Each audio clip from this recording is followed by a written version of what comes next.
મારા વડીલ છો એટલે તમને કહું છું, મારા ઘરે હવે છે ને લગ્નની વાતો થવા માંડી છે. મને ખબર છે લા, તારા પપ્પા 2-3 લગ્ન નહીં કરે ત્યાં સુધી નહીં જપે. બે મારા લગ્નની વાતો થવા માંડી છે એવું કહું છું.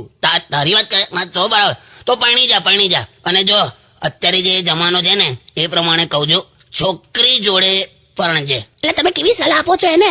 એ તો એવું જ હોય ને, છોકરી જોડે જ પરણવાનું હોય ને. તેમ તારી બહેને તો છોકરા હાથે કરેલા. બે યાર જો મને કન્ફ્યુઝ ના કરો તમે. બસ તો બે રે ને, પણ જો સાંભળ, હા. કોઈ ગમતી હોય ને તો પપ્પા મમ્મીને સીધું જઈને કહી દેજે, વાર ના લગાડતો જરા. બાકી મારા જેવું થશે, આવું થૂલું આવી જશે. કોણ થુલું? કોઈ નહીં લે, હું તો નાનો હતો ને ત્યારે પેલી પુષ્પા ઘરે આવતી હતી. હા કોણ પુષ્પા? હતી લે, હવે આમ વાંકોડિયા વાર રાખે. પણ મારા સપના ત્યારે જ તૂટી ગયેલા જયારે પુષ્પા ઘેર આવીને મમ્મી એવું કીધેલું કે જા દીદી માટે આઈસ્ક્રીમ લઈ આય.